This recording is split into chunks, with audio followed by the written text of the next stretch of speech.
안녕하십니까. 이번 시간에는 이 장명에 관해서 여러분들과 함께 해보도록 하겠습니다. 관심 있으신 분들은 함께 지켜봐 주시기 바랍니다. 자, 장명을 물론 신생아 이름을 장명을 하고 또 계명을 진행을 하실 때 여성이 이 남성의 이름을 쓰시는 경우가 있습니다. 장명을 하는 경우가 있죠. 자, 어떤 이름들이 있느냐면 경식이 여성의 이름인데 정석이, 성남이, 남진이, 준영이 이런 이름, 심지어 형진이, 영진이 이런 이름들도 있습니다. 이보다 더 심한 남자의 이름을 규자 들어가는 정규, 상규, 태규 이런 이름을 쓰시는 여성분들도 상당수 있습니다. 물론 안 되는 건 아니죠. 부모님들이 원해서 장명해준 이름이고 그것이 좋은 이름이면 문제는 없죠. 그런데 제가 성명학을 장명을 진행을 하고 이름풀이를 수천 명을 하고 장명을 해본 결과 이렇게 여성분이 그 남성의 이름을 가지고 계신 경우를 보면 대부분 한자도 맞지 않습니다. 한자도 강성의 한자들을 많이 썼고 한글도 물론 다 상극이에요. 한글도 이런 경우를 이렇게 보면 너무 강한 거죠. 그래서 이름상으로도 강하니까 그 성품도 강하게 여성으로서의 잔잔한 여성으로서의 그 정보다는 그게 잔정들이 부족하죠.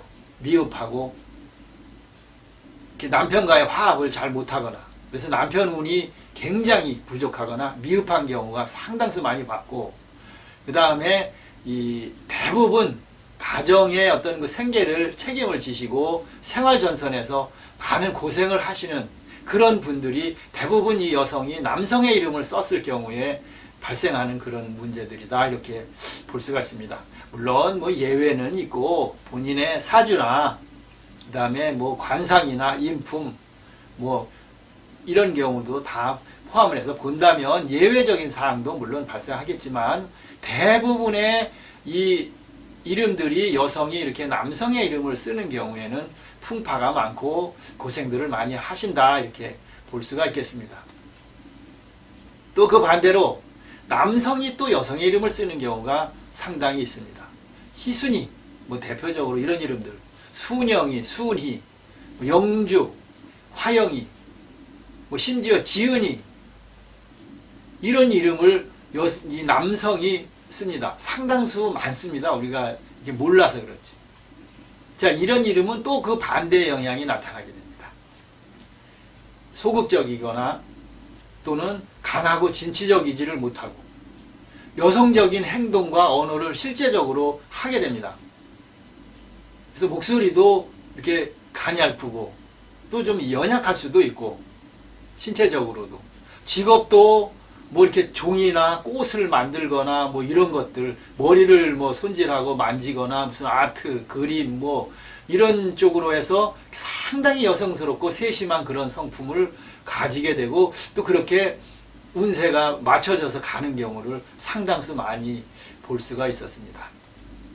자, 그래서 이 신생아 아기들 이름을 장명을 하실 때 혹은 또 일찍 어린 자녀들의 계명을 하실 때는 물론 나이가 30, 40 이미 넘어가신 분들은 그런 사유로 인해서 계명을 한다는 건 말도 안 되는 얘기고 아기 이름이나 사회 초년생의 어린 자녀들의 이름을 다시 바꿔야 되겠다 할 때는 적어도 중성적인 이름 이상의 남자는 중성 이상의 강한 진취적이고 그런 이름들로 장명을 하시는 것이 바람직하고 또 여성은 너무 그렇게 강한 남성적인 그런 이름들을 장명을 하지 않는 것이 좋겠다.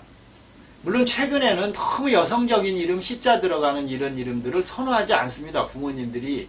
그래서 중성적인 성향으로 대부분 가서 과거처럼 그렇게 남자가 너무 여성의 이름을 쓰고 여성이 또 너무 강한 남성의 이름을 쓰는 것은 많이 지금 사라졌지만 아직도 가정에서 장명을 하실 때는 이런 점들을 고려를 하지 않고 장명을 하시는 경우가 있습니다.